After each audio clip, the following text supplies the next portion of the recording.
Assalamualaikum warahmatullahi wabarakatuh. Perkenalkan, nama saya Siti Nur Senang dengan 3 NIM 111.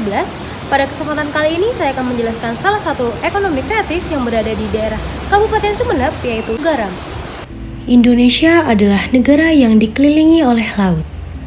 Hampir seluruh wilayah kepulauan di Indonesia pasti memiliki laut. Oleh karena itu, Indonesia dikenal sebagai negara maritim. Di Indonesia, para petani terbagi menjadi petani tambak atau sawah.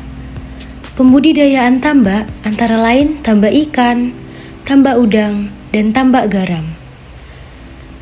Garam merupakan salah satu kebutuhan penting untuk memenuhi berbagai kebutuhan rumah tangga maupun industri.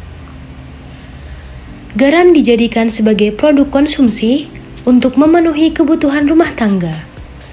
Lain halnya dalam industri, garam digunakan untuk proses produksi bahan kimia, obat-obatan, dan kosmetik.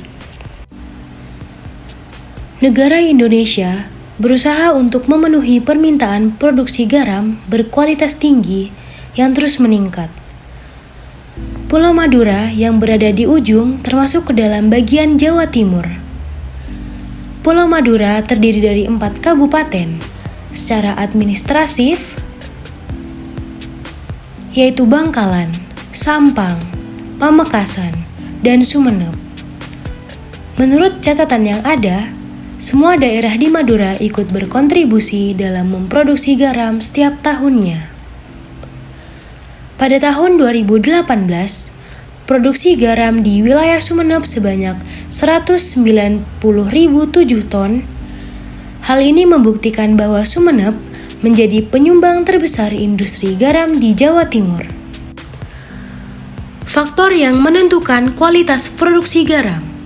Faktor-faktor tersebut antara lain peningkatan kecepatan penguapan air laut, penurunan peresapan tanah, pengaturan konsentrasi pengkristalan garam, perbaikan cara pengolahan tanah, dan penggunaan teknologi baru dalam produksi.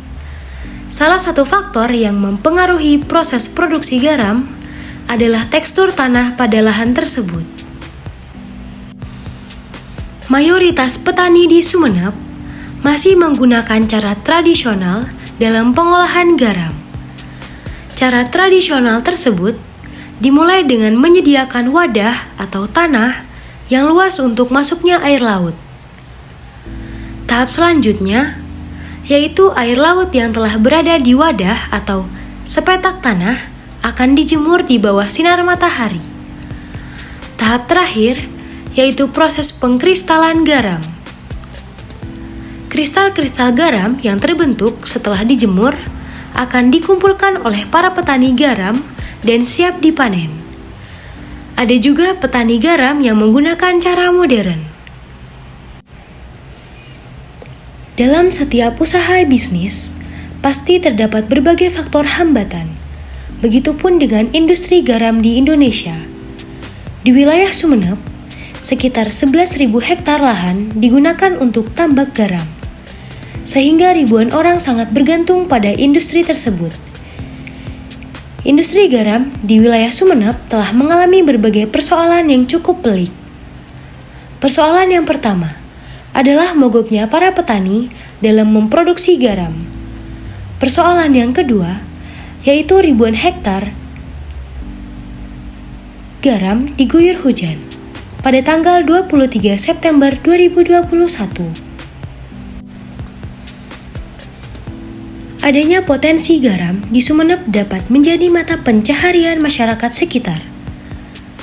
Keadaan geografis dan kondisi tanah yang cocok untuk dijadikan tempat panen garam menjadi keuntungan tersendiri. Tidak hanya keuntungan yang didapatkan, tetapi juga berbagai persoalan harus dihadapi oleh petani garam. Seperti iklim yang tidak bersahabat dan adanya pandemi seperti sekarang ini. Pemasaran garam harus terus ditingkatkan. Perlu dibangun suatu sistem yang mendukung dan menyejahterakan petani garam. Misalnya, PT Garam di masing-masing kawasan sentra industri garam di Madura harus mengubah fungsinya untuk menyediakan garam lebih banyak kepada petani dan memberikan sarana dan bantuan dalam mengembangkan teknologi garam yang baik. Nah, tentunya wawasan kita akan semakin bertambah. Tidak terasa kita sudah berada di penghujung video. Sekian yang dapat saya sampaikan. Apabila ada salah kata, mohon maaf. Saya pamit undur diri. Wassalamualaikum warahmatullahi wabarakatuh.